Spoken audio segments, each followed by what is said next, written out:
Quase 10% da população brasileira sofre com uma fome. Letícia Miyamoto chegando ao vivo com informações sobre isso pra gente.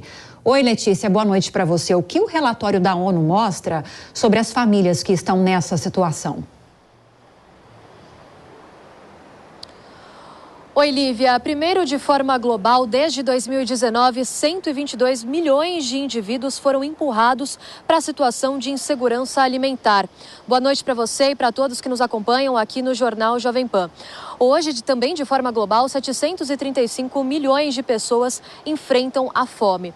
Para os motivos, os principais motivos relacionados para essa crise, a gente pode apontar a pandemia, o relatório apontou a pandemia, os choques climáticos que acontecem de forma frequente e também os conflitos. O relatório foi divulgado pela Organização Mundial da Saúde, também pela Organização das Nações Unidas para a Alimentação e Agricultura e pelo Fundo das Nações Unidas para a Infância. Em 2022, o relatório também constatou que cerca de 29,6% da população de forma global enfrentava essa situação de não ter acesso constante aos alimentos. Isso representa aproximadamente 22,4 bilhões de pessoas. Dentro dessa quantia, cerca de 900 milhões de pessoas, melhor dizendo, enfrentam uma situação de insegurança alimentar grave. Se a tendência continuar dessa forma, o relatório apontou que o objetivo de desenvolvimento sustentável de erradicar a fome até 2030 não será alcançado. É o que também comentou o pesquisador e professor Felipe Serigati. Vamos acompanhar. Desafio. Você teria que fazer, de um lado, aumentar a oferta de alimentos ou melhorar fortemente a cadeia de distribuição, mas isso não basta. Então, por que a gente vai melhorar a qualidade da distribuição para chegar no mercado que não tem renda para comprar o produto? Ou seja, o que a gente precisa é gerar renda.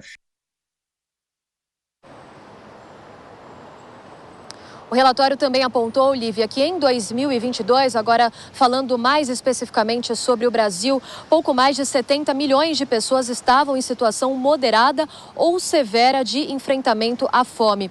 A insegurança alimentar mais grave passou de 1,9% entre 2014 e 2016 para 9,9% entre 2020 e 2022. Representa aí um salto de 4 para 21 milhões de pessoas nessa situação neste período que eu citei. O ministro do Desenvolvimento e Assistência Social, Wellington Dias, comentou que a pasta já desenvolve um plano para retirar o Brasil do mapa da fome de forma mais rápida. Vamos acompanhar o que ele disse. Estamos trabalhando e já aprovamos na Câmara Integrada de Segurança Alimentar e Nutricional, são 24 ministérios trabalhando junto, integrado com estados, municípios, com o setor privado, com as entidades e garantindo um Brasil sem fome. Nós vamos ter as condições de ter muito em breve o lançamento do Plano Brasil Sem Fome. A África, Lívia, continua sendo a região mais afetada, com 1 em cada 5 pessoas em situação de insegurança alimentar severa. Isso representa mais do que o dobro da média global. De acordo com um relatório, até em 2030, melhor dizendo, um ano específico, quase 600 milhões de pessoas, quase 600 milhões de indivíduos vão ainda enfrentar a fome. Nós seguimos acompanhando os desdobramentos em relação a estes números, Lívia. Muito obrigada pelas informações, Letícia Miyamoto. Bom trabalho para você. Agora, Nelson Kobayashi, quero sua análise. É bom a gente ressaltar aqui para nossa audiência que quando a gente traz esse conceito de insegurança alimentar, significa o seguinte: a família está reunida em volta de uma mesa, está almoçando, mas não sabe se vai ter condições de tomar um café da tarde, não sabe se terá condições de jantar e nem de comer no dia seguinte. Então, hoje, no Brasil, são 21 milhões de pessoas nessa situação, cerca de 2% da população. A Letícia trouxe a explicação de uma especialista dizendo que mais do que melhorar a oferta de alimentos, mais do que fortalecer as cadeias de produção, é preciso gerar renda. Além dessas políticas defendidas pelo Wellington Dias, ministro do Desenvolvimento Social, você acredita que essas pautas econômicas que estão sendo priorizadas pelo governo vão ajudar a aquecer a economia e atender a esse propósito de geração de renda para acabar com esse problema? Olha, Lívia, tudo depende de qual será o texto final, que a gente ainda não sabe, a gente tem essa incerteza. Mas uma coisa é certa, depois que a gente acabar com a incerteza das reformas, com a incerteza sobre se teremos ou não e qual será, acredito que a gente vai alcançar um mínimo de estabilidade, de previsibilidade, que serve de base para qualquer investimento no nosso país. Então, acredito que a expectativa é positiva. Ela pode ser muito boa, mais ou menos, mas a gente precisa superar essas reformas.